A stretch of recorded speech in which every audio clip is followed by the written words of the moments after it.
The MTA is interested in your thoughts about MTA service. That's why we feature a segment called Ask the MTA. On each Ask the MTA segment, we give you an opportunity to ask MTA personnel a question you have concerning transit.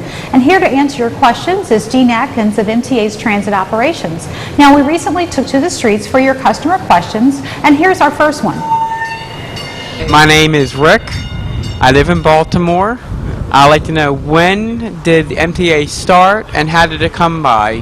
So this is a pretty easy question. When did we begin?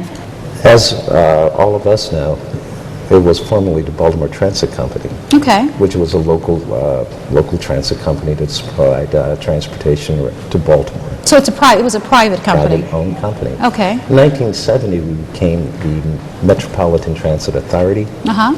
And that's when MTA became part of Maryland state government. And so in 1971, it actually was taken over under MDOT, Maryland Department of Correct. Transportation. And at that time, we became the Mass Transit Administration, Okay. which we were for years. And now we're the Maryland Transit Administration, which I think reflects our growing role in rendering public transportation to the state of Maryland. That sounds great. So I know at least in 71 we officially were under MDOT, which is why this year we're celebrating our quote-unquote 40th anniversary. That's correct. Sounds great. Next question. My name is Scott. I'm from Westminster, Maryland, and my question is, how often do you update your passengers on the progress of the red line? So they're asking about red line updates. What can you tell me? What's going on?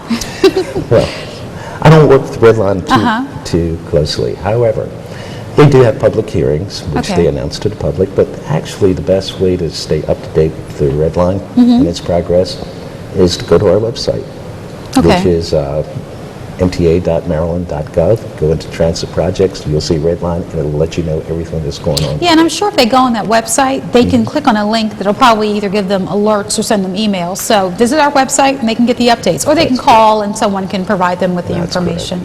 And our next question? My name is Natalie Bethia. I live in Baltimore City. I'd like to know, why is it that the Metro subway is always late in the morning and there's never any excuse or reason as to why, so that we can take another route? You know, sometimes folks, when they're upset, they say they're always late. What's going on with Metro? Because I've always heard they're one of the best on-time performance part of our service. Well, I reviewed their numbers for last month, their on-time performance. They averaged 97% Okay. on-time performance last month. And the 2 months prior, it was between 96.1 and 96.5%. Occasionally, things do happen, whether they're electric or mechanical. We attempt to make public service announcements over the PA systems. We Right. have the train operators make announcements. We also have what's called e-news alerts for patrons that subscribe to that service, and as well as our website. Well, I think part of it also, and I would say this to anybody who's watching, if there's an issue, they need to call and report it if there's a continual problem.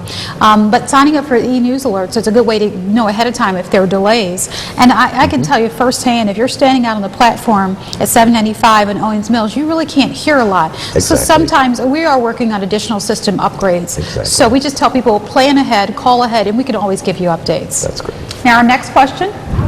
My name is Ethan Tyson. I'm from West Baltimore, and my question is, why does the 40 bus take too long to come and doesn't come on time? That 40, now the 40, that's a long route. That 40 goes all over the place. I mean, think about all the traffic it has to go through. But what would you say about delays on the 40? Part of the problem with the 40 line is it's a victim of its own success. It was So our a lot of first- ridership. Correct. It was our first quick bus, and the patrons use it. They use it heavily on the west end of town. They use it heavily on the east end of town, and then it has to go through downtown Baltimore. Right now, we have that line under study.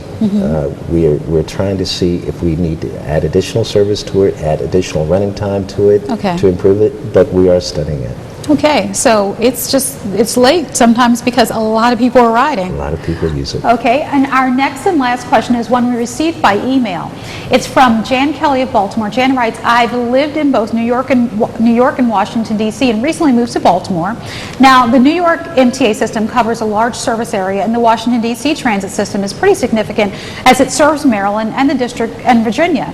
I now ride MTA daily and have wondered how large our Baltimore transit system is in comparison to other transit services around the country, and where does Baltimore rank in size?